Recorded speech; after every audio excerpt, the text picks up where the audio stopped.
Welcome to History Shorts. I'm your host, Peter Zablocki.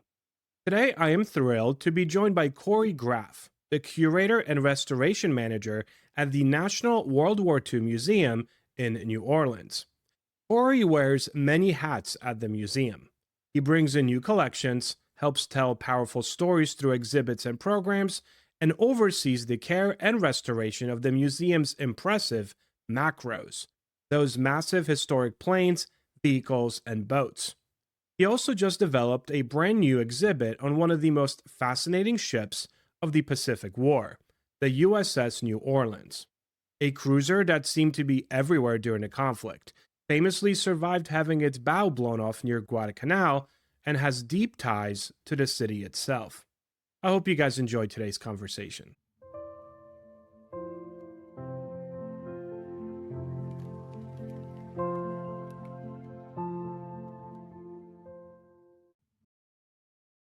All right. Well, Corey, welcome to History Shorts. Thank you. Thank you for having me. So, we've been chatting for a while, so let's just continue our conversation. But let's start with you. How did you catch the history bug? And then give me the road to getting where you are right now. Yeah, so I'm the curator or one of the curators at the National World War II Museum, and it was sort of a long road. I think what clicked me into history and museums, I was getting an art degree. I was going to the University of Oregon, and I had moved up to Bellingham, Washington, and I was three credits short of graduating on time. So I was like, okay, I got to do something over the summer.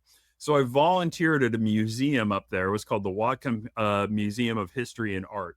And they did something that was sort of amazing. And it was sort of a backwater thing. But what they did is they opened a closet and they said, see all these drawings? And it was just floor to ceiling rolled drawings. And they were like, this is a naval architecture collection from like the 20s through the 70s. And we know nothing about it, and we certainly haven't organized it. And your job over the summer is coming to grips with what's there. And so I started pulling these down, and it was minesweepers and tugboats and yachts, and it was kind of amazing. And that sort of caught the bug for me. I was like, I want to work in a museum when I graduate. And I landed like a part time, no health benefits, um, really rough job at the Museum of Flight in Seattle, Washington. They were on Boeing Field. I'd always really liked airplanes. I'd always liked military stuff, um, it was a perfect fit for me. The person who had the main job there retired, so I became their exhibits researcher and writer, which was just an amazing job. These are the days before the internet, believe it or not, or at least I think we had one internet terminal in Dial the up. whole building, Yeah. and you would spend your time in the library and you'd learn about all these things that were new and amazing and interesting. And I have just worked in museums ever since. I guess we're coming up on 30 years this year. So I worked at the Museum of Flight, and then I switched over to the Flying Heritage and Combat Armor Museum, which was Paul Allen's museum. He was the Microsoft co-founder and owner of the Seahawks and the Blazers, and he had a bunch of flying airplanes and driving tanks, and worked there for a long time. Got a fellowship at the National Air and Space Museum and moved to DC for a year. And during that time, Paul Allen actually passed away and COVID happened, and there was no museum to go back to. So my girlfriend at the time, now wife, had lived up the road in Mississippi, and she'd always thought about, like, wouldn't it be cool to live in New Orleans? New Orleans is such an amazing and interesting place, and it had always been sort of a dream job to work at the National World War II Museum. That had always been like sort of where my focus was, and so I applied. I got the job, and it's an adventure every day. Let me tell you. Yeah. Do you ever get a chance to like walk through the building? I mean, I've been there, it's amazing. But ever walk through the building when it's quiet? When like it's either shutting down or about to open and there's just nobody there. Yeah, it is really kind of amazing to walk through. It's sort of the ghosts. Everything is turned off and quiet, and you're able to walk through. The other day, we were installing an exhibit, and I walked through at midnight. And I believe it or not, I discovered a break room with a coffee maker that I had no idea was there, and I was like, oh, this changes everything. But it's such a big place. It's 7 buildings that you'll go to an office or down a hallway and you're like, I've been here 5 years. I've never seen this before. Wow. So let's talk about this idea. You curate different exhibits and whatnot. How do you go about choosing? Because I assume you have people that come out all the time, like, "Hey, I want to give you this old can that I found in my basement, from World War II." Like, how do you decide like what you guys bring in? What you do you ever refuse things? And you know what I mean? And then how do you decide what makes it to an exhibit and what doesn't? Yeah, starting at the very beginning of this, one of sort of the misnomers about a museum, and most museums that are larger will do this, is the person who's donating commonly expects that they're going to donate grandpa's stuff on Wednesday and you're going to put it in a case on Friday and it's going to be out. But that kind of situation would make for like the most ADD exhibits you've ever seen. One of the things that a curator is always trying to do is sort of tell this narrative and tell it in sort of a sniper like way, because you only have people's attention for so long. So, and we can talk about the whole idea of collecting material, but what we're actually doing is specific themed exhibits. And they're different species of things that you're doing, some of which are sort of your more standard. It might be about the Battle of Midway, or an anniversary of Pearl Harbor. Very standard stuff that you could crack open a textbook and you could look into. But then there's sort of more appealing and interesting ideas of like, okay, let's take this obscure ship, or let's even talk about music in the military, or food. Like, everyone's got to eat. So there's these sort of general appeal things. And so what you're doing, and like I said, we could talk about sort of collecting, but you're using the collection as sort of like a library. You're pulling out the things that are pertinent and tell your story the best. And so the big secret about any big museum is only about 5 to 7% of the material that they possess is on display, and the rest is in the archives waiting for its time to shine. I love that. So do you guys have like this like magic warehouse? I went to the National Air Force Museum, and it literally was like a warehouse of Indiana Jones stuff. Like it was nuts. I'm like walking by it with they're like let me go through it, and I'm like literally walking through these pallets, and I'm like, what is there swastika? He's like, oh, that's just a V1 rocket. All right, anyway, over here we have, and I'm just like, what? Yeah, we have the same thing. I'll say in my tours that there are several vaults. There's 6 now, vaults of material. And then we also have a warehouse where, the things that are large enough they don't loan themselves to a box are, Jeeps and trucks and Yeah. pieces of airplanes and engines and things like that. So we have exactly the same thing, that very quiet building that you can walk through, that has all the finished projects that are out on the floor at the time, or projects that are going to be restored. And when it comes to collecting, one of the things that you have to think about, especially in a big museum, is you ask yourself, okay, well, what does this tell me about the war? Can I learn more from this? And what I mean by that is there's almost 2 species of materials that you're taking in. We jokingly talk about the rifle and helmet crowd. They're there to see the rifles, the helmets, the Jeeps, the tanks. But one thing you have to remember when it comes to collecting is, how many Jeeps did they make during World War II? Many, many, many Jeeps. And is this going to, if I take on an 8th or 9th Jeep, is it going to tell me more about World War II? Then the other species of the stuff usually does broaden your understanding. And the rifle and helmet crowd might poo poo it, because it's usually like paper material, photographs, letters, documents. And those are something that you really want to acquire in great numbers, because it broadens your understanding. Like, there's one letter home to mom from that soldier who's from Minnesota, say, who's serving in France. There's one in the world. And it's like, even if he's sort of talking in code words or just talking about the weather and the food, you're going to learn something that you didn't know anywhere else. Whereas if you take in another canteen, it may not really tell you much about World War II. So who proposes the different exhibits? We have a Like, do you ever have committee, someone actually. in house? Yeah, so we have a content committee, and it's believe it or not, it's the next one. It usually happens every 2 weeks, and the next one is like in an hour from right now. Oh, I love And that. everybody comes in with their ideas, and we pitch them, we discuss them, and to be frank, it it isn't just the sort of tip of the spear, like, hey, well, what about if we do one about flying the hump?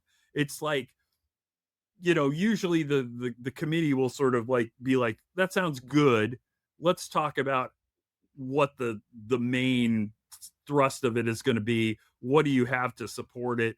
Who might you partner with to make it better? And so there's a lot of ideas that are in the pipeline that are sort of developing over time, as opposed to like, hey, let's do Norman Rockwell next week, that sort of thing. Um, but it's a really fun process, and it's really interesting, and sometimes you'll even have a piece that will come in that will all of a sudden inspire you, of like, oh, we could do an exhibit on this. It happened to me not all that long ago. A family of a sailor brought in a drawing that was framed, and it was of the USS New Orleans going to Australia without its bow. And this is a cruiser during World War II. And it was like, wow, we have a lot of material on the USS New Orleans. And when we got into it, it was kind of amazing because it was everywhere during World War II, like from Pearl Harbor through Coral Sea, Midway, and so on, Guadalcanal, and served up through the entire war. And it was like, okay, well, this is a great surrogate. It's the city ship. The National World War II Museum resides in New Orleans, and it tells the story of the Pacific War. And so it was sort of the home run, and it was all inspired by one donor coming in with one object. So putting that together, right, about this project, can you think of any pieces that you have for the USS New Orleans that kind of stand out to you? Yeah, one of the pieces. So the big sort of maybe the the end of the second act might be, if you're talking in screenwriting terms, is the New Orleans had its bow blown off, 150 feet of its bow blown off at Guadalcanal, and they made this trek to Australia, and then from Australia up through to Pearl Harbor, and then to Bremerton, Washington for repairs, and it was white knuckle the whole time. And one of the things that happened in Tulagi nearby was guys went into the woods and they cut down trees to make lumber in order to shore up the bow, which was all open to the world. And we actually have in the exhibit a piece, like a souvenir chunk, that's been like, they've actually etched into it, this is from the shoring that was used on the ship. And so, the other day when I was going through it, it was like there was so much material from sailors on the ship and so many souvenirs. It was amazing, and pieces like that sort of bring the exhibit to life. One of the things that we're always talking about when it comes to developing exhibits is like, okay, so what can we offer that you can't get from a website or a book? And artifacts are one of those key things that sort of like, these were there, which makes it really appealing and attractive to people to come in and check it out.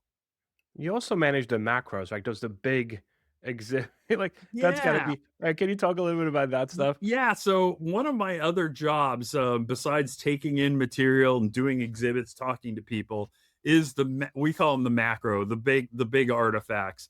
So this includes, things as large as a B-17E model that was lost in Greenland on its way to England during World War II. A Higgins built, so Higgins Industries was in the New Orleans area. A Higgins built torpedo boat, a PT boat that's 78 feet long, and it looks completely the way it did while it was serving in the Mediterranean during World War II. Now, beyond these really monstrous things, you're dealing with a lot of vehicles, primarily, restoring them as well as managing them. Of course, these things are 80 plus years old and trying to die. I mean, they were made to be temporary. They weren't necessarily made to be around 80 years later. They were Yeah, maybe like like, PT boat, like plywood. yeah, It's like, exactly. They were going to last a little while.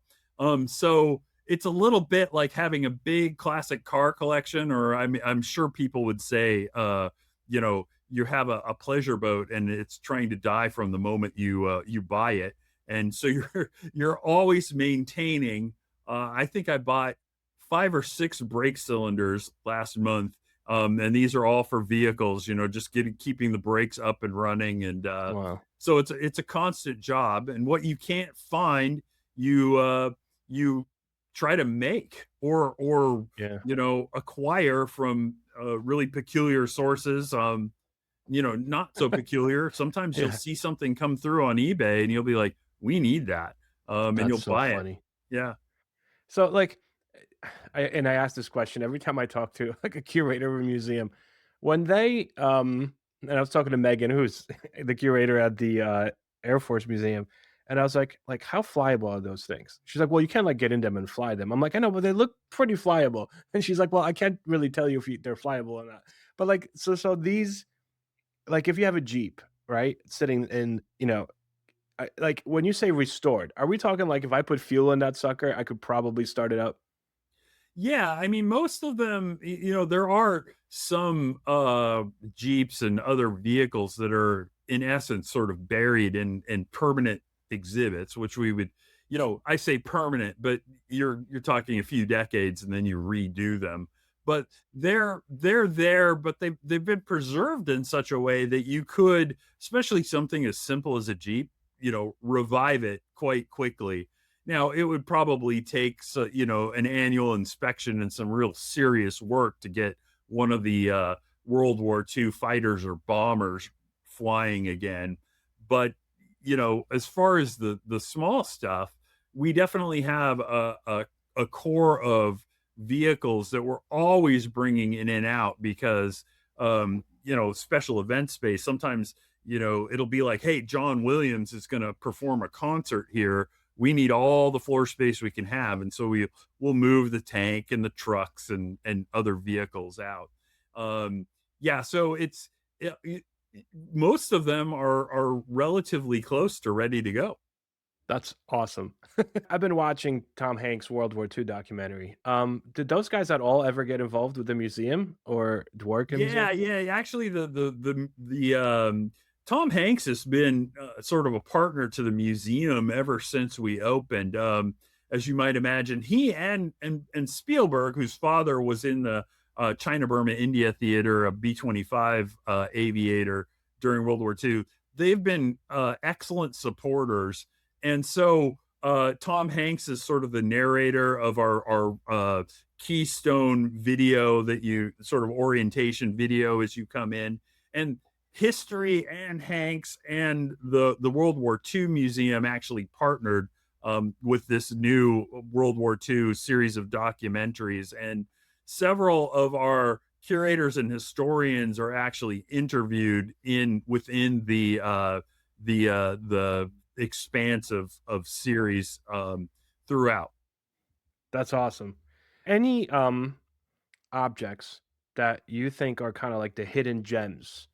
Because it's so big, you can miss so many things. But for you, perhaps, where you're like, you kind of geek out when you walk by it, or it's there, kind of thing, whether it's on display or not. Yeah, there are things that you sort of take a liking to. It's funny because all of the different curators end up having things that they sort of gravitate to, and or they think are interesting. So that, of course, you sort of you defer to that person because they're like, okay, well, she knows the POW world the best, and so we should give her this, and so on, and so I end up with a lot of aviation material, obviously all the big stuff and the vehicles and the like, as well as African Americans in World War II. I did an exhibit on called "Fighting for the Right to Fight" on the Black experience in World War II, and so on down the line. One of the things that everybody teases me about is like I'm the T-shirt guy.